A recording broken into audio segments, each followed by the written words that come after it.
So you can share it after that, or you have it there to remember. So I'm Lorena, you all know me now. And I work for the Harvard School of Public Health. And as many of you know, I work in the bioinformatics core. So we do many projects every week about, and mainly a lot of differential expression projects. So what happened is, like, there are some times that we find out, like, repeating the same code again and again every time. So we started to put this together. And actually, if you see the so this is bioconductor, and if you see the contributors, it's like mainly the whole core, because always somebody does something new or on a plot or something.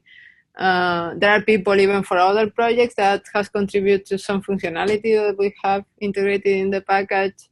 And at the end, it's like we are keeping it, using it, and make easy to all these things, little things that you do around when you have differential expression, that almost everybody does. And as well, like, sometimes for some projects you don't need it because everything is perfect, but for other, you start using or trying to inspect the data just to see if it's okay or not. So it's mainly that. So I don't know how to call that, because it's like, it's a mix of QC plots, browsing the data, just nice plots because people ask for plotting specific things. So at the end, I call it like the toolkit for differential expression analysis. But what really it is inside is that there are like a bunch of different functions. So there are functions to filter the con data in a very specific way.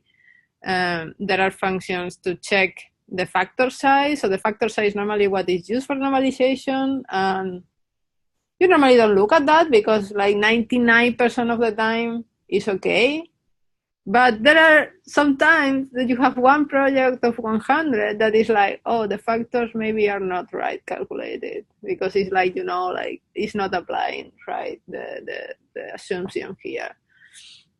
There are a bunch of plots, like volcano plots, MIA plots, plot for the genes, PCA plot with a lot of options to tune the plot.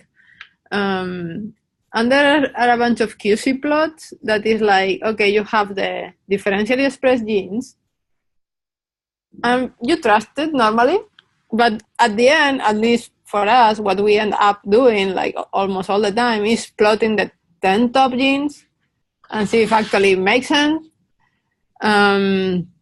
So the idea is to give some functions, so give you a little bit more information in this sense, like these genes make any sense, or what I do with these genes at the end. I mean, this is a table, what I do besides differential expression. So this is the kind of functions that I will show. So, I mean, I haven't prepared this a lot, as you can see. So the idea is that I will go through the functions and then looking at the documentation as if it was the first time that you look at the code, like at the package. Let me just tell Mita, who doesn't know the room, that we are upstairs. So this is a function that I have, and because I end up loading the same package one and again, so I do this and I just load all the Hadley packages like dplyr, tdr, pur, tibble, janitors to clean data. I mean, this is just what I use almost 90% of the time, every time that I open RStudio to do something with data. So I just create a function to load everything, so I don't need to go every time one by one. Rio is very good to read data, so it detects the format of the data. So if it's TSV or CSV or Excel or other formats, so you just put the file name and it will import it. So you don't need to say read TSV or read CSV, or depending on what it is, and as well the same for exporting. And CodePlot is for putting figures together. That's interesting. So I'm using one specific class of data that is a summarized experiment. So if you look at summarized experiment, it's just very standard for R to store count data there. So mainly you have the count data and then the metadata there. So, and I have a public data set there and with an object that is called SI. So it mainly has 12 samples and with row names that are these genes. And then if we look at what samples are these. So it's mainly, this is fibrosis in mouse, and it's mainly a time course data. So it will be day 0 that is normal in this case, and then day 1, 3, and 7. Yes, of a very specific model, mice model. So, but well, what is important is that always in the differential expression analysis, you have count data and then the metadata. That is mainly the two things that you always have in differential expression. So, hello, Mita. They sent me like everywhere. I told you upstairs. Like multiple events going on. Sorry. So you were in all there? Nice. Well, you didn't miss a lot. I'm just explaining the data. So it's a time course data with 4 time points.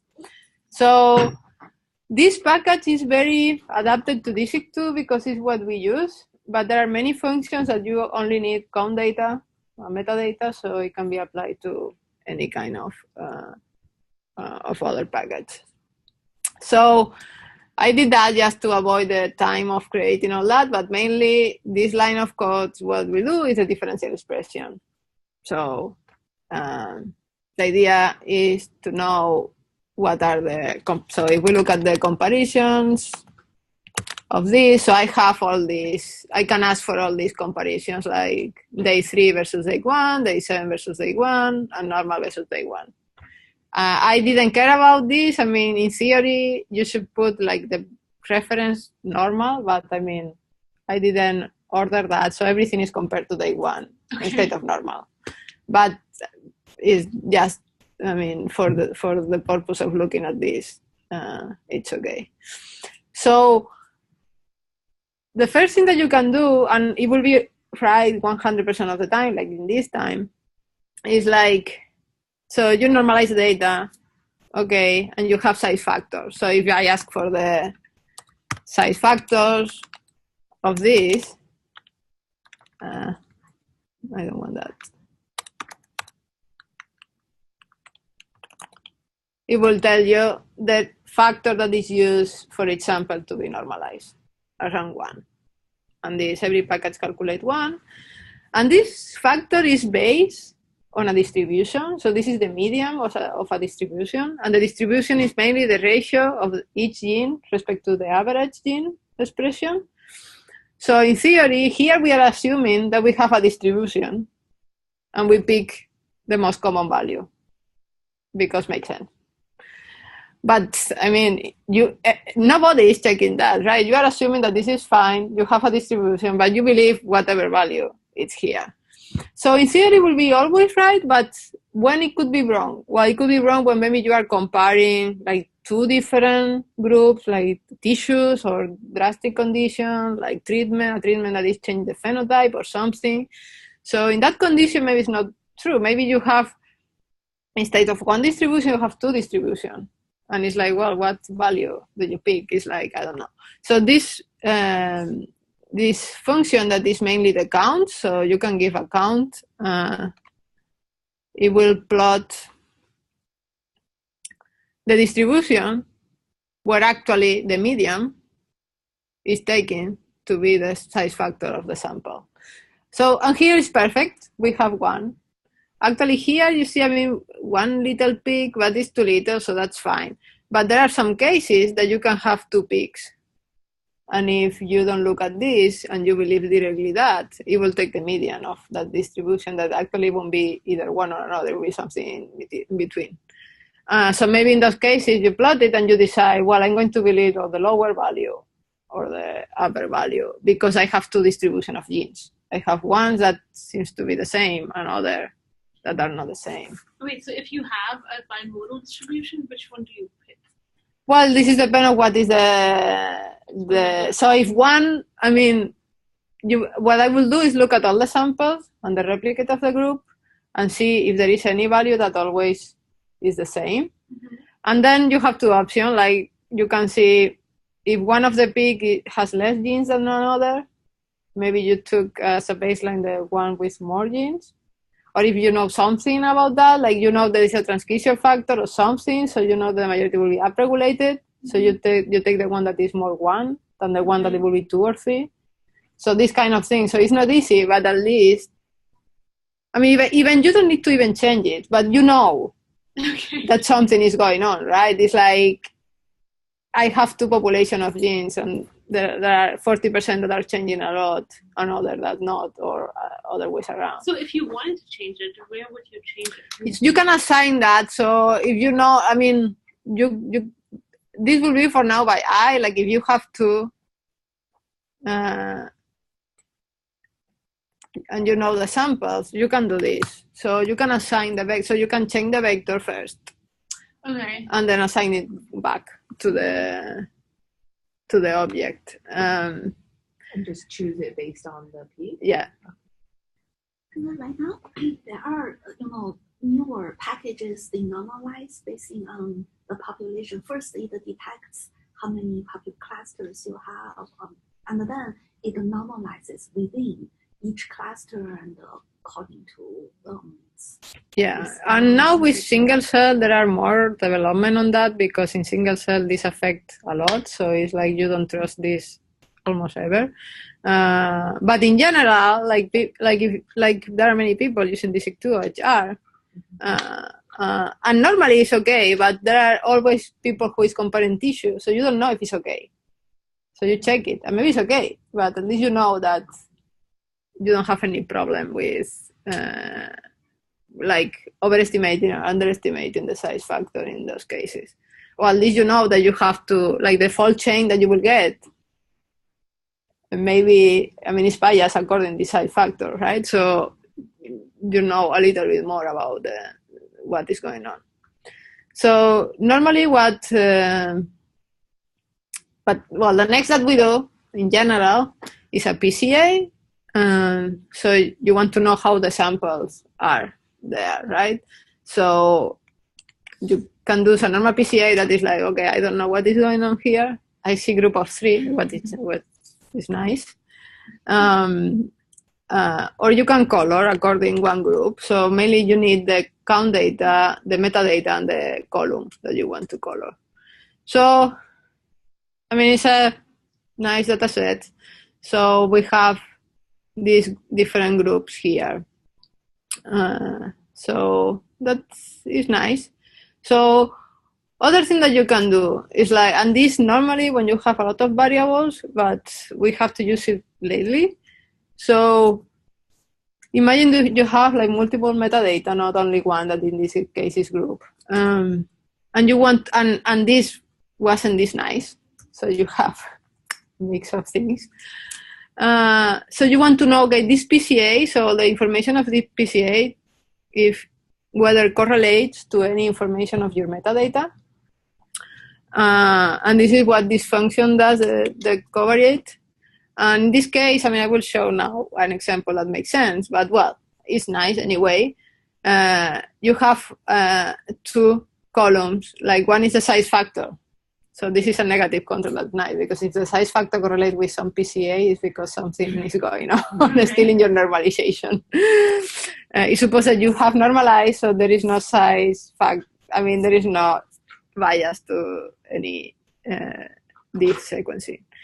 And then the group that it says that correlate to the PC1. So of course here doesn't make a lot of sense because, I mean, it's clear, but I'm going to show you an example that is a human study, so there are like hundreds of samples, and I have like, I cannot put information because it's for a company, so I have to just give the figure without anything. But each column in the x-axis is a metadata column, and I can tell you that some of these columns are just mainly in exonic rate or intronic rate, so it's nothing related to anything biological. Just we have a mesh of samples quality, and even after normalization, even if you normalize, try to normalize by depth sequencing, we have many other factors like GC content or ribosomal RNA that were correlated to many of the principal components of the PCA. And that's how it's helpful. Well, I mean, from there, first you can check how actually is the quality of your data if you, for instance, correlate with metrics like that from the sequencing. And as well, if you need to, if you need to control any of these variables when you do differential expression. Because if in our case, we have in this case, we have like a very strong correlation with exonic rate, just because many of the samples will degrade. So for sure, even if the sequencing is perfect, the RNA wasn't good enough in all the samples. So in some samples was better than in others. So in some samples you got more exonic regions than in other. And this, when you count the data, then it correlated with that. So we actually put it in the differential expression in the model to control for that. It's very useful. So, and this affects a lot when you have like in this kind of, I mean, normally maybe for metrics like that, it could be useful for any project because you never know when something could go wrong when you extract RNA or anything. But as well, when you have a lot of metadata related to other things that is not your variable of interest in, like sex or the race of the people, things like that, or age. So then is when it's useful. So the output of that is not only the figure, so has more information. So if I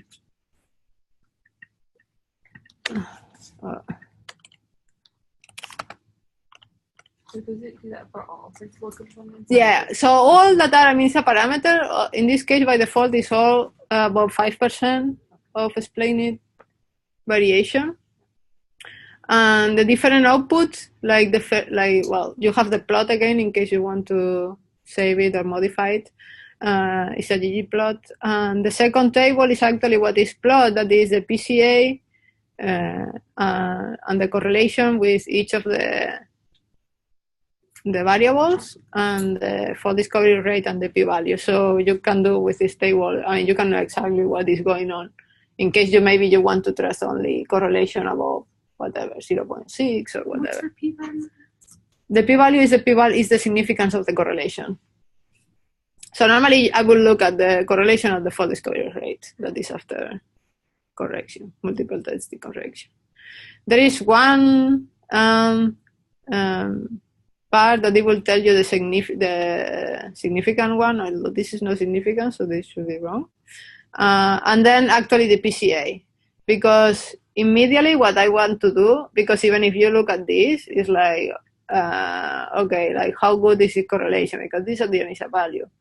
So you have these tables, you can bind it to the metadata and just plot the PCA1 respect to the group.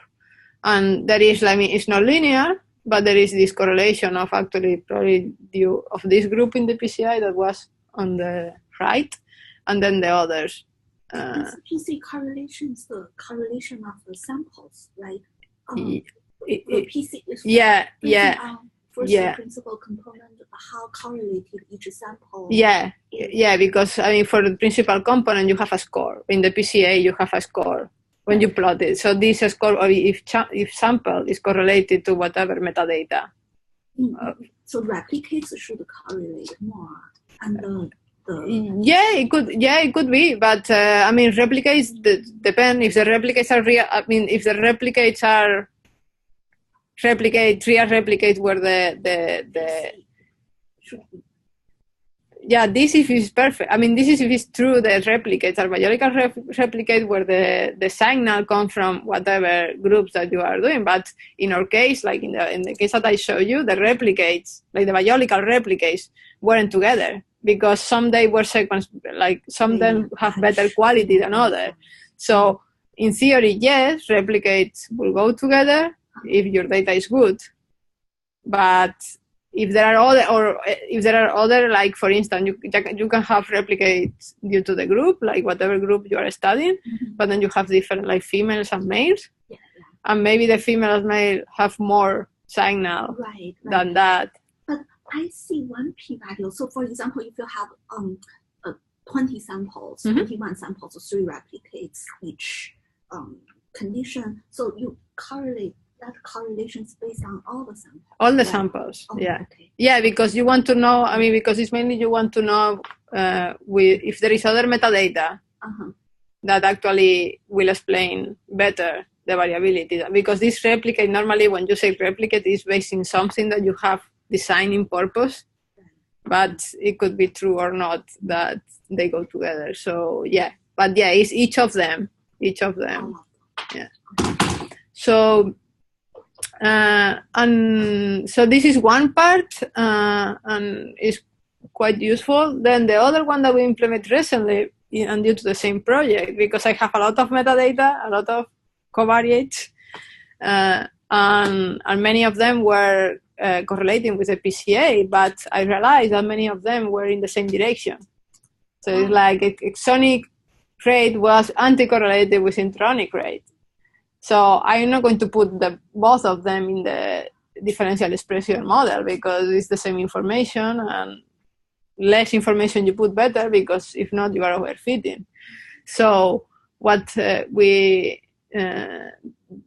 integrated here was to do the correlation among the covariates.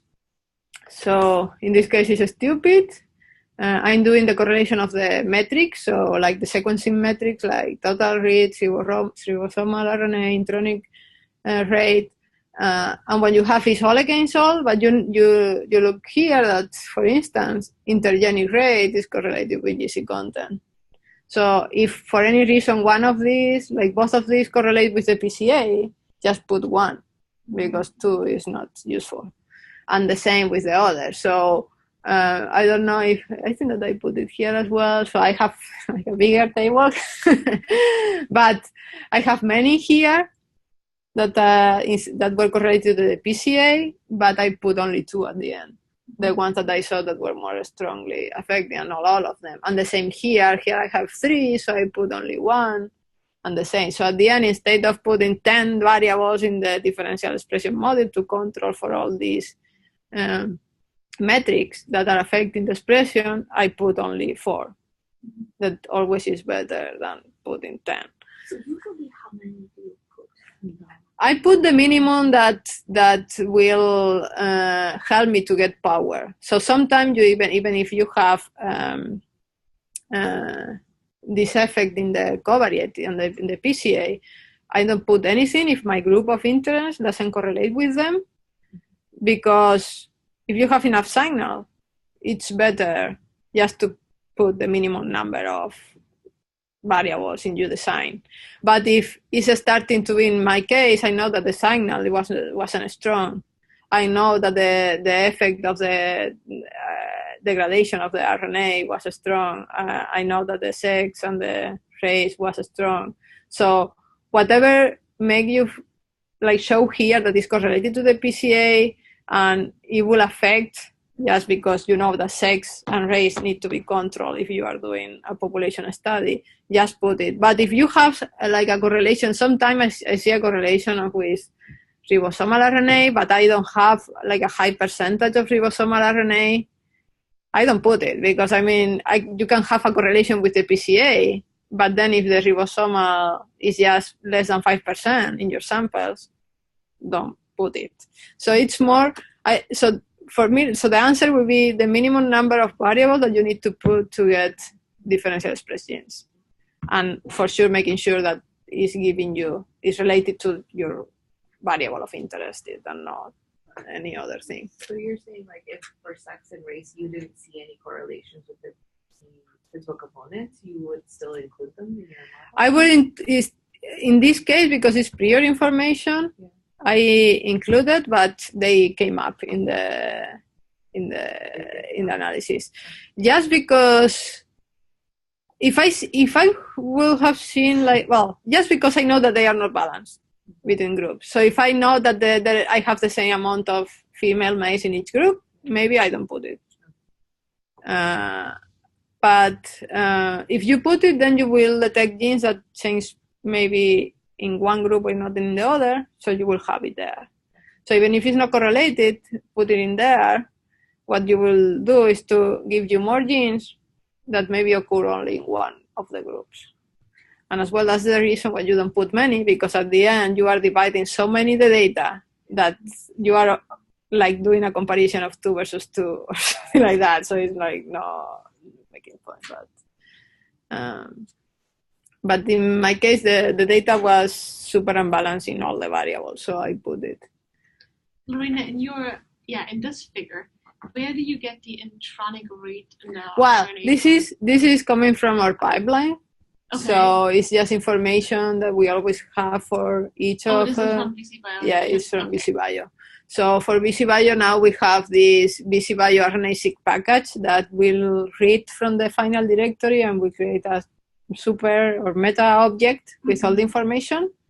And we normally do all these analysis with the metrics as well, together with the metadata of the project, like more the external metadata. So, but in general, I mean, if like many pipelines have that, so if you're using any other and you have the information at the point that you have one for each sample, you can do it.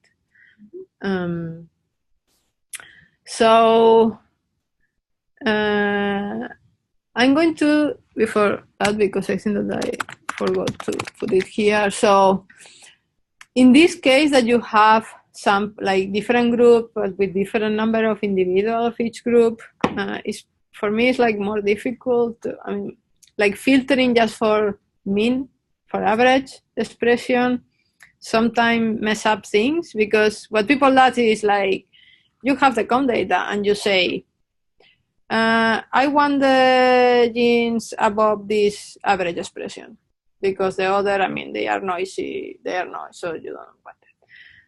But if you have but this is like the average, and sometimes what happens is like you have like one in one group, in the other you don't have expressed anything, or like in one group half of them are expressing the gene, and in the other group any of them. So there are more complicated situations that sometimes actually it's good to filter by that if you have like many groups, and I would say a number of sample of more than 10 of each of them, because otherwise doesn't need to have a more complicated filtering.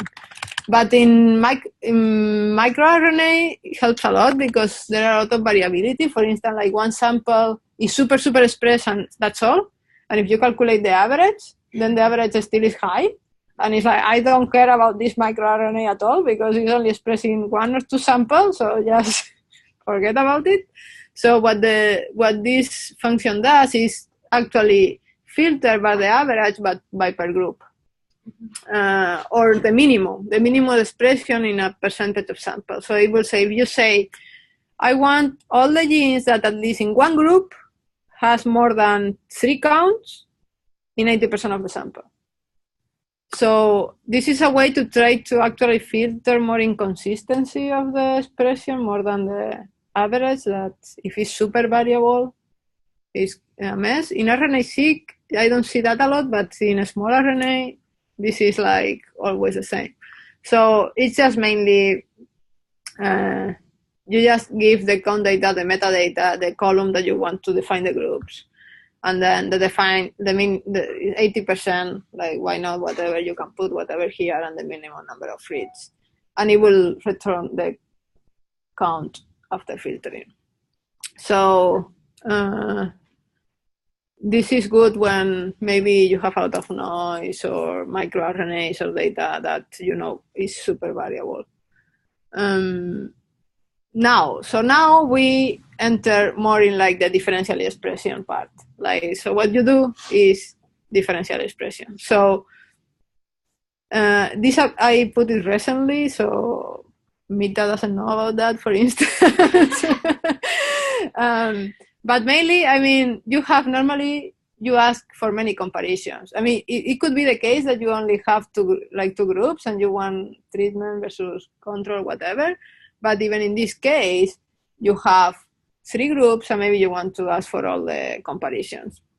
So if you are working with DEGreport, this function will allow you to actually do this automatically. So you can give them different questions, like give me the comparison of all the variables in this group, or give me only this particular contrast. And so what I mean, like if you, and this I put it at the beginning, so you have these 3 different comparisons, so you can ask for 1, for 2, or for all of them. And I'm not going to go, but I mean, you can look at the documentation, but the idea is that you can ask for many of them and you will have it in one single object of the comparisons, instead of doing first one, then other, then other, then other. And it's quite smart, I will say. It can give you all the permutation if you want, or it could give you only the ones that match group, or I can give you only one of them, or a contrast, like if you read the documentation in DEGreport, how to ask for contrast, you put the same thing here and it will do it. But at the end, so the idea is that it's a list of comparisons. So here I ask for the 3 of them, or in the second example, I ask only for 1 of them. And this is wrong. I'm not going to run this just because it takes a while for one reason. So then I ask for 1, so I give you 1. So it cleans a little bit all the options. So I don't know if you know, but DEGreport has the option now to do this shrinking of the log2 fold chain. And this shrinking is just because it's based on the expression of the gene. So low expressed gene is try to fix this tendency to be to be like numbers that are or super high or super low, just because they are low numbers, and as well the dispersion, like how variable they are in each group. If they are super variable and you have a log2 fold chain of 4, it will reduce it to 2 or to 1, depending on the variability. So it's trying to fix these 2 things, like this bias there is in log2 fold chain in the low count and as well in the dispersion.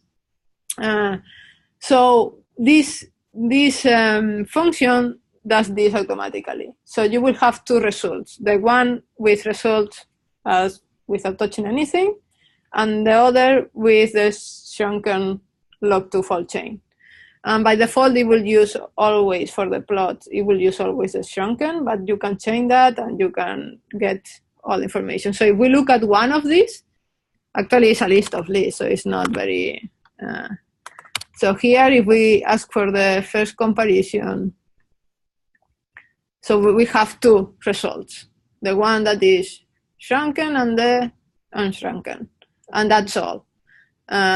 This is what it is. It's an object because there are methods that help you with the object, like, so the object is called DEGset. Is a lot of imagination in that name. So with so the idea to have this object is because all the functions related to differential expression can be applied automatically to that, so it's easy to generate all the data. So for instance, one thing that you normally do is the MI plot. So, and if you don't show them, just put 1 in there, but you have 2. Well, I have no. I mean, this is inside the object. I have 3 different comparisons. Yeah. So one is accessing to the first comparison. But every one of the comparisons has 2. Yeah, labels. and by default, we'll use a shrunken result. So if you wanted to use the non-shrunken, you can use. It seems that we practice that. So you put row equal true. in this case. I mean, I will tell how to get the data, but for this plot, so this is a row without the shrunken log2 fold chain, and this is a normal PCA. We have done is to see how the data looks like after this shrinking, and how is this compared to the raw data. So for instance, all this arrow means how the raw log2 fold chain has changed or are going to be down now after the shrinking of the log2 fold chain. And normally, if you look at that, and this I have done not for this data but other, if you look at all these genes, there are two things: or they are low expressed, or it has an outlier, or there are a lot of dispersion. And that's the reason why the log2 fold chain is so high. It's not because actually it's high. If it's high and the replicates are grouped together, the log2 fold chain will stay high. So, but it's, I mean, it's something that is good to check. And since you have here the two tables, you can even look for the genes that are the most variable and plot it. But every single thing that I have checked is just an outlier in one group that is making the log2 fold chain be super high, or expression of 1 or 2 in com data. So I think that still this shrinking is quite strong, but Mike Love is working on that, and it will, they are developing different methods. So it's a question to maybe sometimes just play with some other methods, although now there is only one. Other thing that you can look is how they correlate the two log2 fold chain. So this is the row, and you see that the value expand a lot. And then you see that after fixing, how it's reduced, right? Because everything goes to one, more around 1 than these big things at 10 or whatever. So it gives you an idea. Like, I mean, it's I think that every time that you transfer the data, it's okay to look at the data and actually make sure that makes sense, because maybe in some cases you don't need it, and maybe it's just making your data worse than it is, right? So it's and that's the reason we are keeping both of them. So these are the three ways.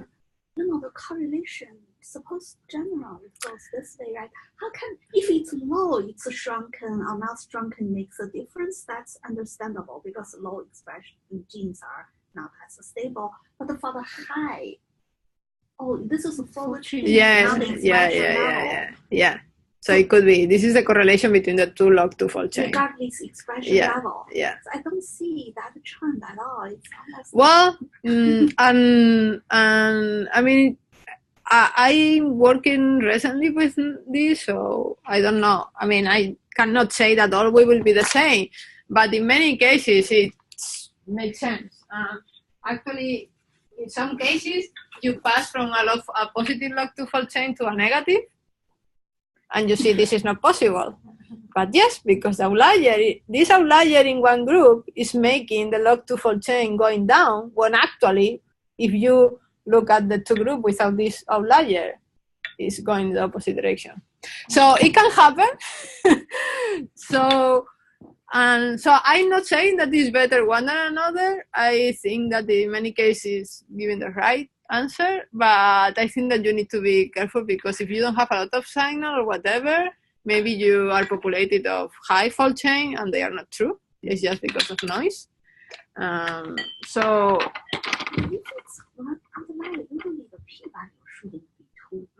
it depends, because in my group, in my analysis, I have 100 samples.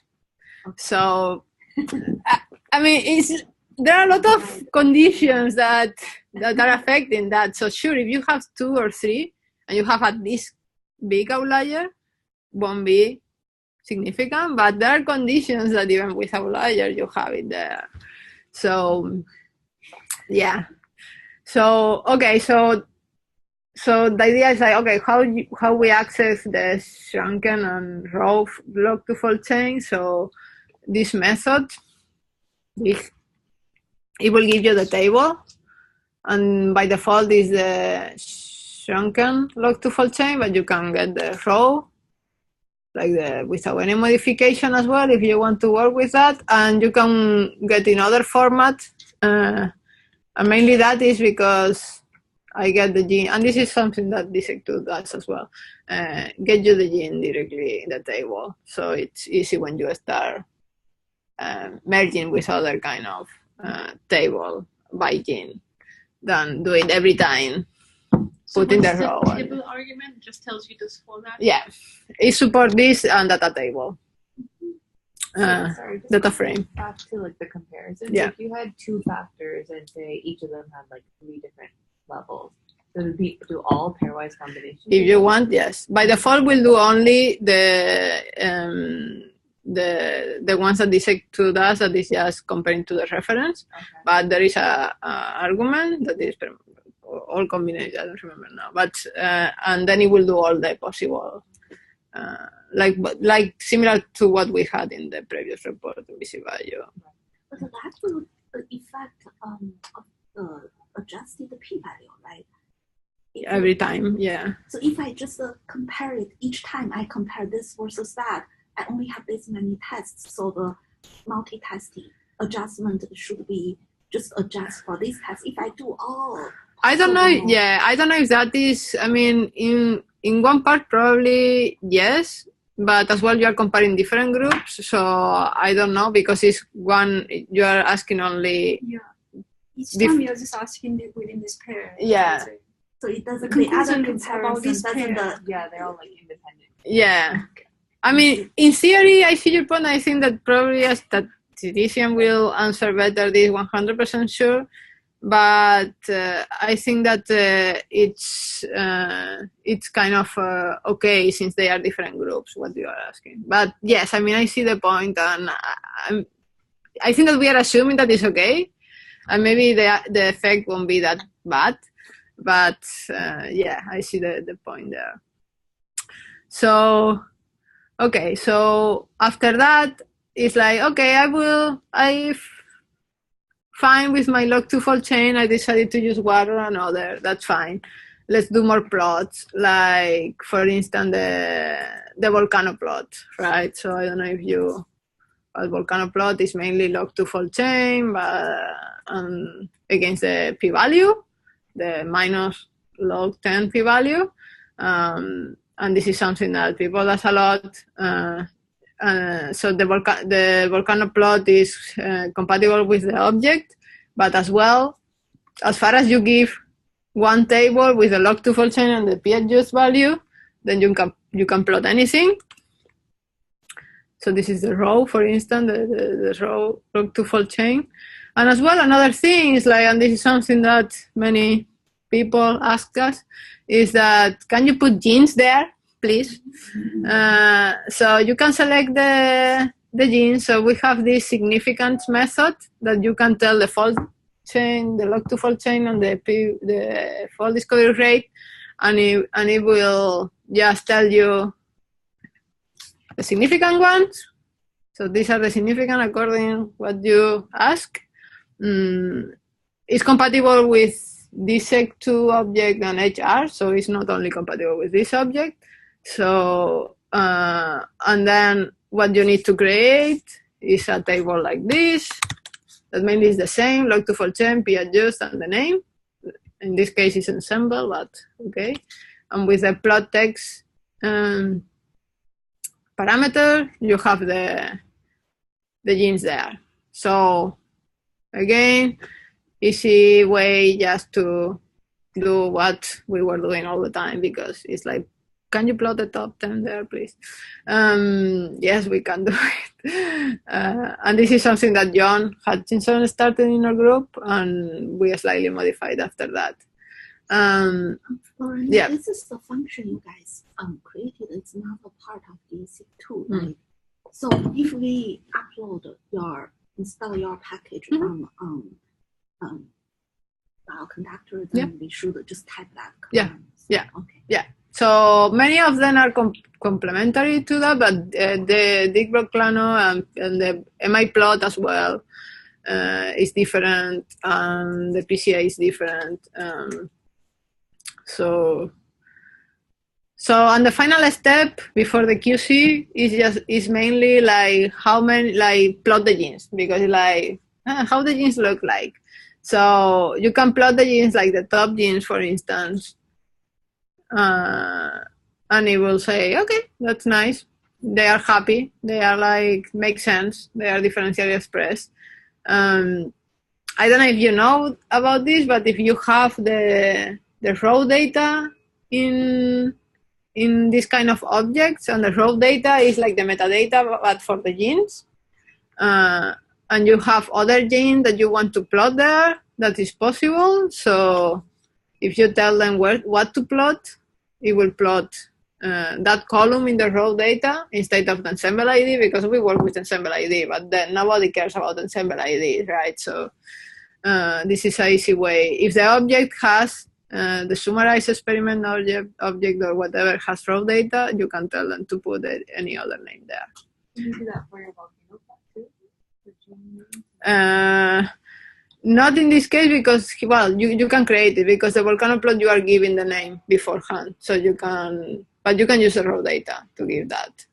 And this is something that we need to improve just to support this kind of object. The second option to plot the gene is instead of one in each figure, just all of them in the same. So this is another way that when you have many groups, it's not super useful, but when you have only two, it's an easy way as well to plot the genes. This Mary Piper did that. And the last three functions that I would like to talk, and you never, I mean, I have seen that I have used I have used always a function, but like they have been useful only one every 200 times. But the time that they are useful is like, oh crap, thanks God. So, and this is the same. So this is the point of your data. So one function is mainly to plot the average expression of your differentially expressed genes respect to the background. And the main idea is to see if your genes are enriched in some part of all the distribution. So for instance, this will be perfect. So if you get that, it's like, let me put this, like the first 4 columns are the background of each group. So day 1, day 3, day 7, and normal. And the last 4 are the significant genes. And I mean, they are high expressed, but at least they are not low. I mean, if they are high, it's okay, because you have more power in the high expressed range.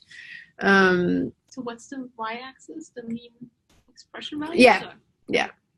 So the idea is, at least, I mean, to have like, they are like, you know, there is a range. It's normal not to be in the low, because it's where all the powers go away. But sometimes it happens that you have it in the low.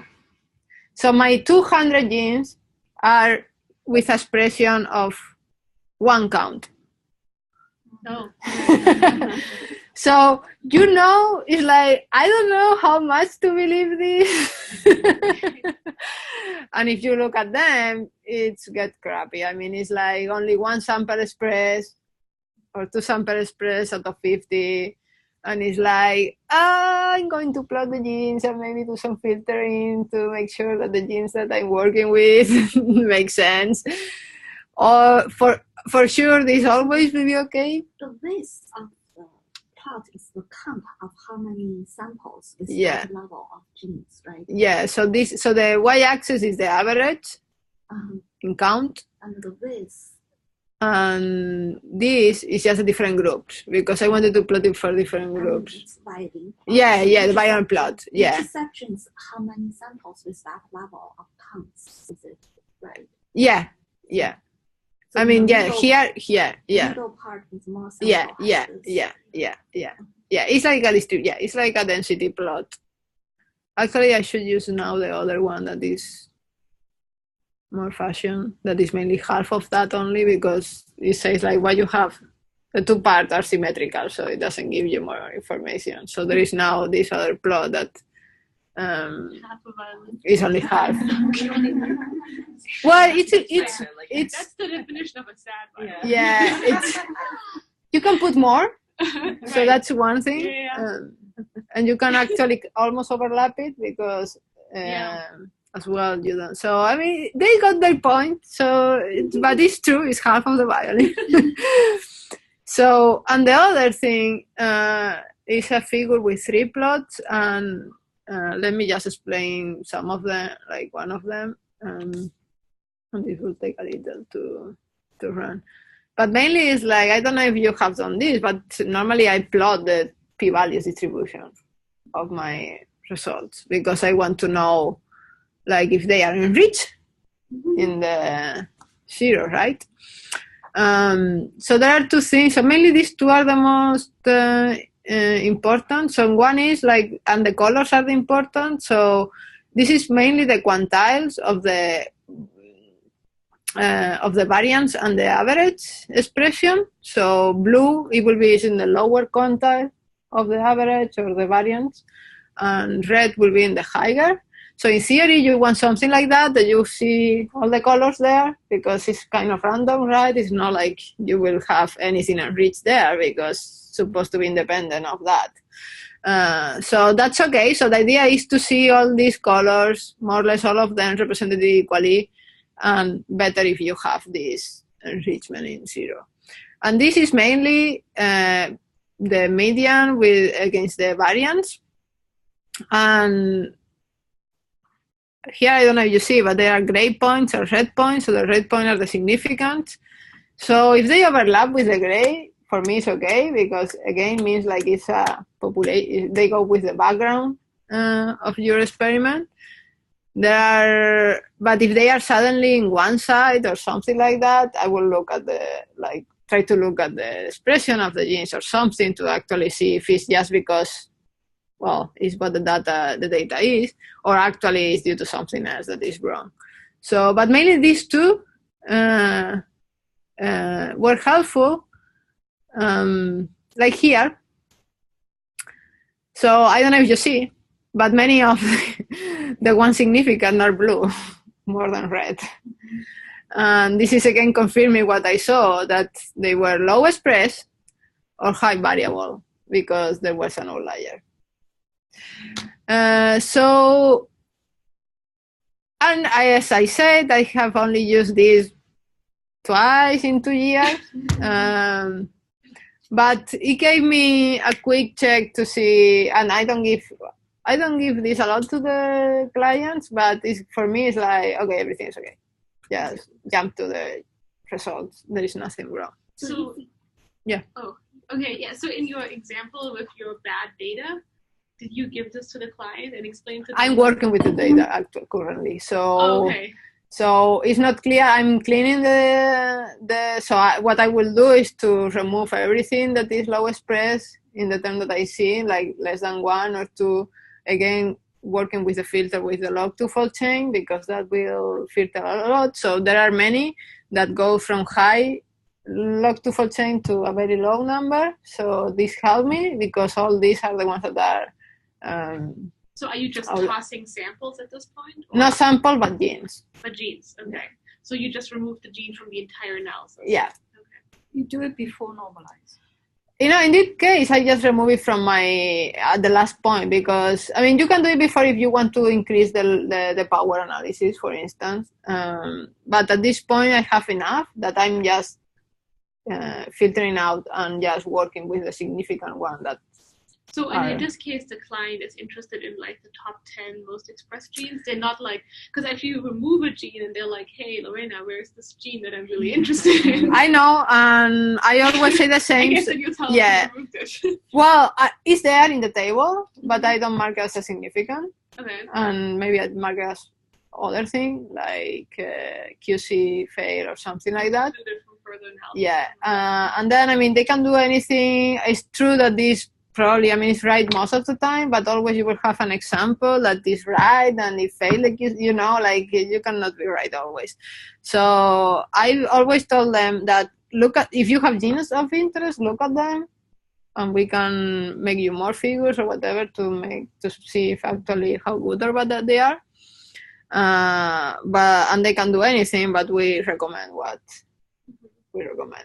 passing this thing. In my case, I will say that this that this fixing and giving me better results because the enrichment analysis giving me better results after filtering those genes. Okay. Because I think that those genes are random, so then give you noise in the enrichment analysis. So in my case, it's working actually. It doesn't mean that it will work always. And then this is the star function, the last one. Mainly apply when you have more than 2 groups because otherwise it's just boring. But the idea is that, okay, you have all these genes that change in all these conditions. And it's like, what do you do with that? So because people say, well, but I want the ones that go up or down a long time or whatever. So we put this function that mainly recognizes patterns of expression. So you give the significant genes and the count data, and it will try to come up with the genes that correlate between them and different patterns. So if we do that, it will tell you things. So it will give you that. I mean, I have been quite restricted in the significant one, only 100. So, but the idea is like, well, at least you know there are at least 2, 3 different groups. This is clearly different. So this is where all these genes in that group. Yeah. So in that last one, 25 genes seem to follow the same expression pattern. Yeah.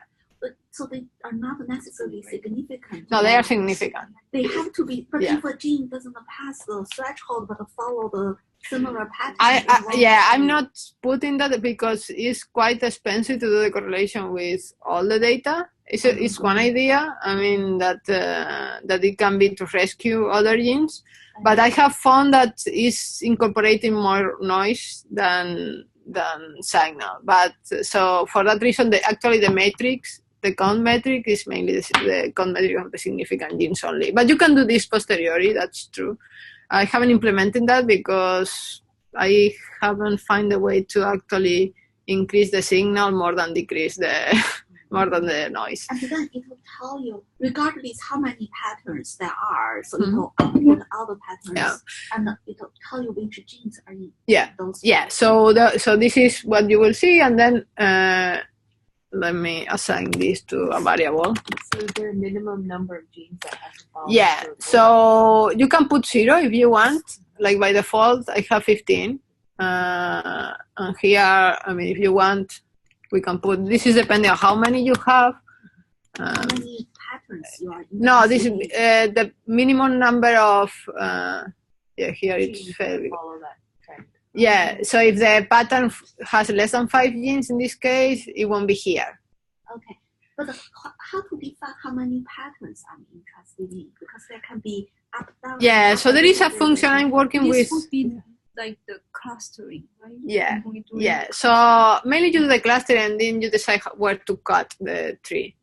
And to decide where to cut the tree, I'm using a function from the cluster package that is called Diana, or vice versa, the Diana package and the function cluster.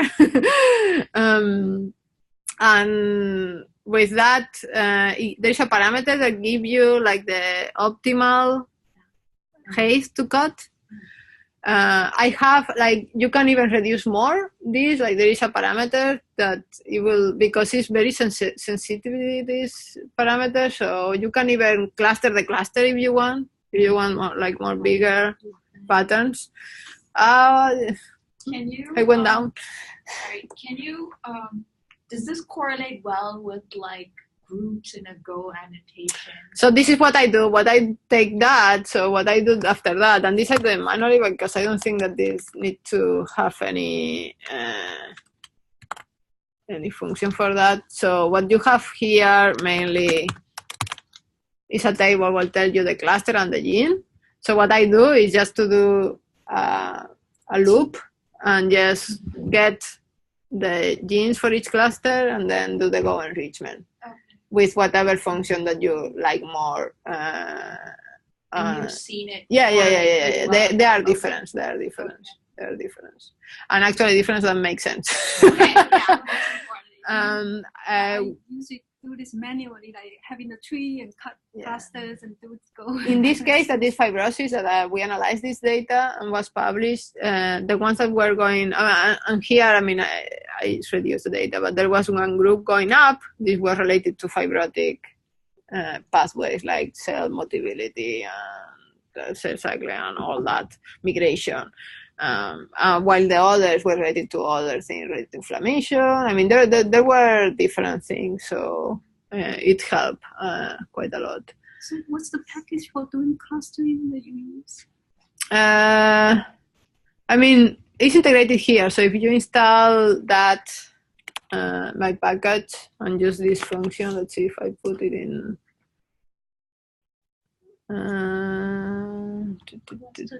Yeah. Where did you read that? Here. Yeah. Where? Can you use this with a continuous variable? Like, for example, age, you wanted to see genes that like going up. You can use it in theory, yes. Would it plot it? Like if your it was age? Yes, I think so. I mean, I never tried, so I can try to see what happened actually. But what is cluster Diana using? Is it like a consensus cluster? we can tell. Okay. No, but this is not. Okay, so it was the okay. That's good. So I mean.